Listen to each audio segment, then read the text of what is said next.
এই তেলিয়ামুড়াতে অল্প সময়ের জন্য যে সভার আয়োজন করা হয়েছে, এই সভার শ্রদ্ধেয় সভাপতি আমাদের পার্টি সিপিআইএম রাজ্য সম্পাদক শ্রদ্ধেয় কমরেড জিতেন্দ্র চৌধুরী মহোদয়, আমাদের পার্টির অন্যান্য নেতৃবর্গ, জাতীয় কংগ্রেসের নেতা আমার বন্ধু অশোক কুমার বৈদ্য মহোদয় সহ অন্যান্য নেতৃবর্গ, এই তেলিয়ামুড়ার সমস্ত আমার শ্রদ্ধেয় অভিভাবিকা মণ্ডলী, আমার শ্রদ্ধেয় নির্বাচক মণ্ডলী সহ যারা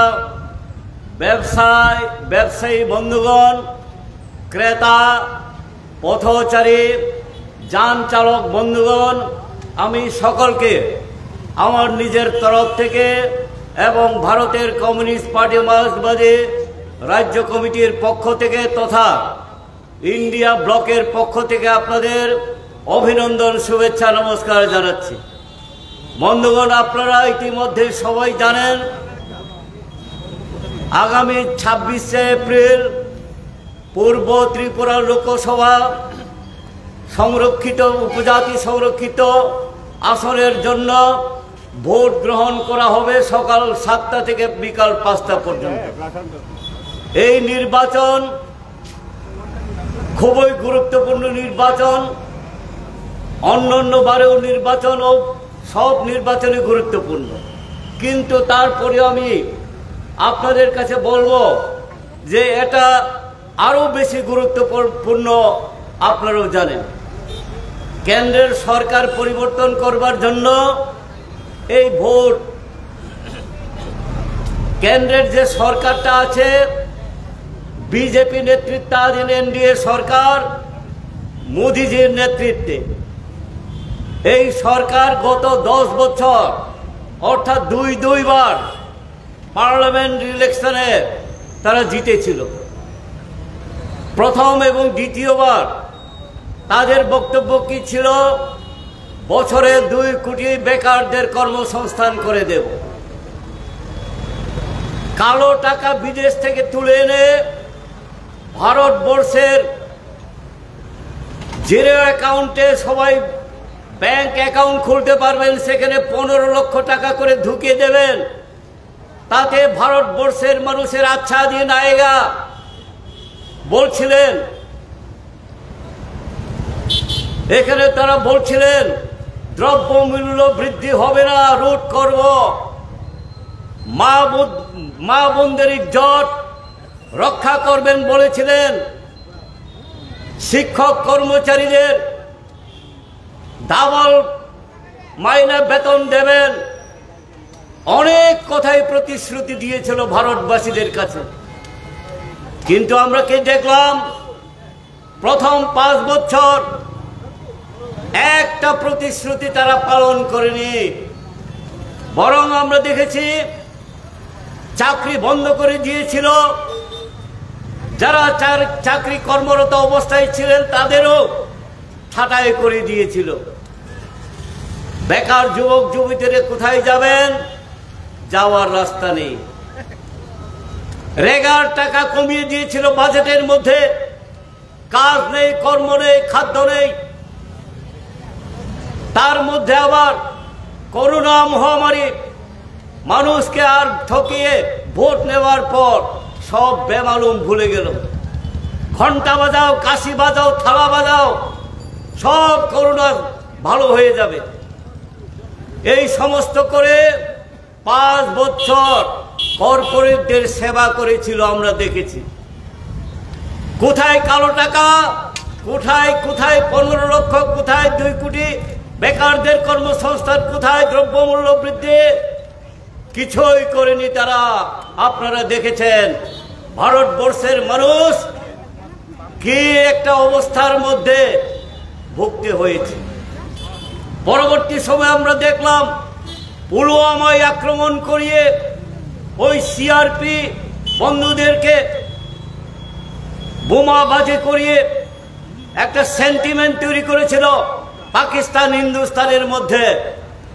তারপরে হিন্দুস্তানকে রক্ষা করতে গেলে একমাত্র মোদিজিই পারবেন, আর কেউ পারবেন না। এই করে ভোট নিয়েছিলেন, মানুষকে ভাগ করে ধর্মের নামে, অঞ্চলের নামে, জাতির নামে, ভাষার নামে। আবার তারা সরকারে আসলো। গত 5 বছর আমরা কি দেখেছি? দ্রব্যমূল্য বৃদ্ধি হো হো করে বেড়েছে। জীবনদায়ী ওষুধের দাম কিভাবে বেড়েছে আপনারা দেখেছেন। মা বোনদের কিভাবে ইজ্জত লুণ্ঠন করেছে উত্তরপ্রদেশ। খুট মোদিজির রাজ্যে গুজরাটে মামলা হয়েছে, হেরেছে তারা।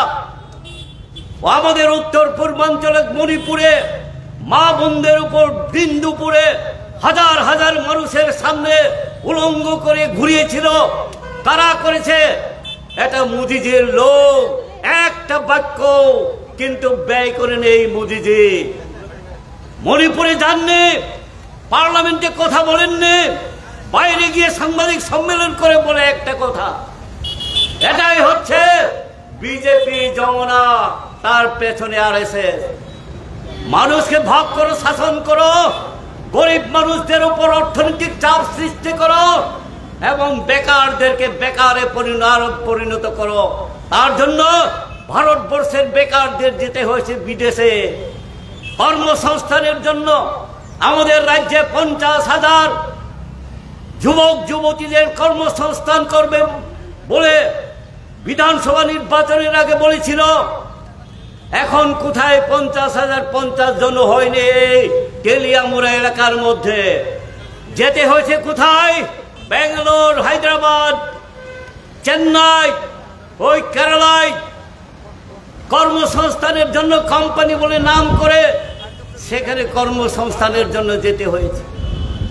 মানুষকে ভয় আতঙ্ক দেখিয়ে, টাকা পয়সা লেলিয়ে দিয়ে, ওই গুন্ডা বাহিনীর দ্বারা লাঠি পেটা আগুন জ্বালিয়ে মানুষকে একেবারে মুখ বন্ধ করে রেখেছে। মিছিল মিটিং করা যাবে না, দাবি দেওয়া করা যাবে না, ডেপুটেশন দেওয়া যাবে না, তাহলে পুলিশের লাঠি পেটা হবে। বেআইনিভাবে তাদের পুলিশের কাছে মামলা করে দেবে,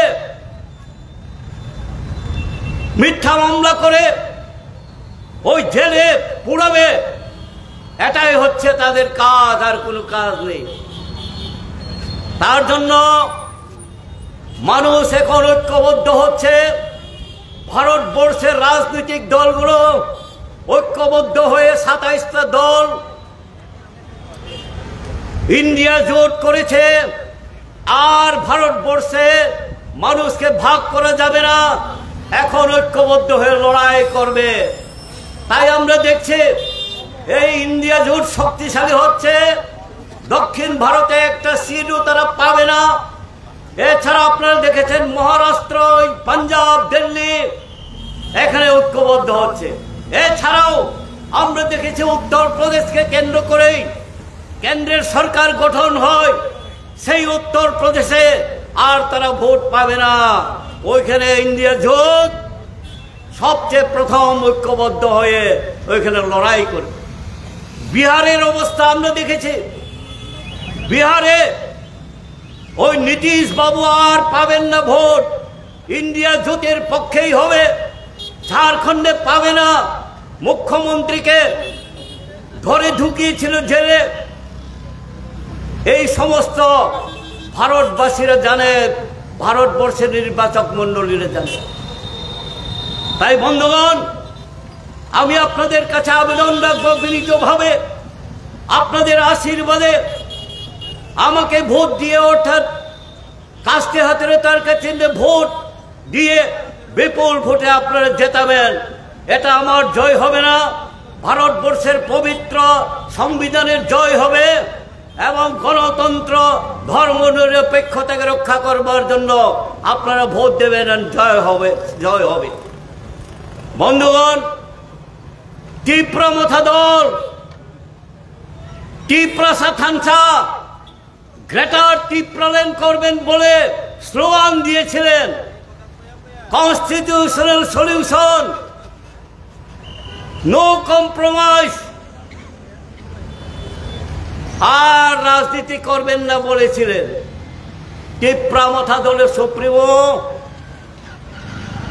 শেষ পর্যন্ত নাটক করে রেকর্ড করেছেন ওই হাথাই কদরে বরমুড়া পাহাড়ের উপর 1-1.5 ঘন্টার নাটক করে উপজাতিদেরকে স্বপ্ন দেখিয়ে অবাস্তব, এই অবাস্তব স্বপ্নতে ডুবে গিয়ে মানুষ ওনাকে সমর্থন করেছে। এই সমর্থনে এডিসি ক্ষমতায় গেল। এডিসি ক্ষমতায় যাওয়ার পর আমরা দেখেছি একটা কাজ উপজাতিদের জন্য এডিসির জন্য কাজ করেনি, বরং এডিসিতে যা ফান্ড আছে, টাকা পয়সা আছে, লুটপাট করেছে। এই অর্থ দিয়ে বিদেশে ভ্রমণ করে আনন্দ উপভোগ করেছেন, দামি দামি গাড়ি কিনে পুনরা চড়ছেন।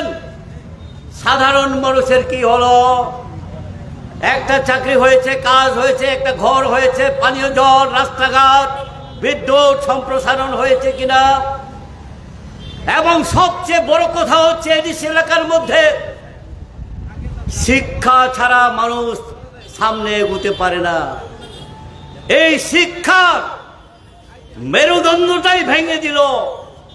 এডিসির মধ্যে স্কুলগুলো সব বন্ধ হয়ে যাচ্ছে, কোনো নূতন নিয়োগ নেই, মাস্টারের অভাবে স্কুলগুলো বন্ধ, পড়াশোনা হচ্ছে না। বন্ধুগণ, এই টিপ্রামথা দল উপজাতিদের সর্বস্বতার কথা বলে ওই আনারসের চিহ্ন নিয়ে বলেছিল যে টিপ্রাসাদের জন্য কাজ করবেন। সিএ এর বিরুদ্ধে, সিএবি এনআরসির বিরুদ্ধে লড়াই করেছিলেন। এখন সিএ চালু করবার জন্য কেন্দ্র সরকার যখন বলল, মুখ বন্ধ করে চুপচাপ করে বসে। বিজেপিরা জানে কিভাবে বন্ধ করতে হয় মুখটাকে। এখন মুখটা সেলাই করে হাত পা বেঁধে রাস্তার মধ্যে ফেলে দিয়েছে ওই টিপ্রামথা দলের সুপ্রিমোকে। কিছুই বলতে পারেন না, আগামী 5-6 মাস বলতে পারবেন না। কিসের জন্য? কার স্বার্থে? এটাকে ত্রিপুরার স্বার্থে হয়েছে। এখন ওই আনারস বিক্রি করে, টিপ্রাসাদের মাথা বিক্রি করে উনাকে কিনে নিয়েছে বিজেপি। आगे तो बोल तो वो बागरा को बीजेपी खरीद नहीं कर सकता। कितना पैसा है बीजेपी का पास? টিপ্রাসা को बिकने नहीं दूंगा, এই সমস্ত বড় বড় কথা বলেছিল। আমরা কম্প্রোমাইজ করব না, কম্প্রোমাইজ नहीं करूंगा, নো কম্প্রোমাইজ। টিপ্রাসাদের জন্য একমাত্র গেটার টিপ্রাসাদ। এখন কিসের কম্প্রোমাইজ? কেন কম্প্রোমাইজ করেছেন? কার স্বার্থে করেছেন আমি প্রশ্ন করতে চাই। বন্ধুগণ, এই টিপ্রাসার জন্য যারা স্লোগান দেয়, লড়াই করে আমি দেখছি, আপনারাও দেখেছেন, ওই অনিমেষ বাবু, বিশ্বকেতু বাবুকে মন্ত্রী করিয়ে গ্রেটার টিপ্রালেন হয়েছে কিনা। এই অনিমেষ বাবুকে দেখলাম ওই এরকম রিসা পরে গলায় ঝুলিয়ে টিপ্রাসাদের মন জয় করেছিল। কালকে দেখলাম এই অনিমেষ বাবু এখন মন্ত্রী হওয়ার পর বিজেপি সরকারের সঙ্গে যাবার পর এই রিসা আর উনার গলাতে দেখিনি। এখন ওই বিজেপির পদ্ম ফুলের কাপড়টা দেখলাম উনার গলায় ঝুলিয়ে মিটিংটা করছে।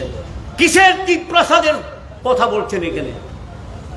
বন্ধুগণ, তাই এই এলাকাবাসী, তেলিয়ামুড়া এলাকাবাসী, শ্রদ্ধেয় ব্যক্তিবর্গ, নির্বাচক মণ্ডলী, আপনারা বিচার করবেন।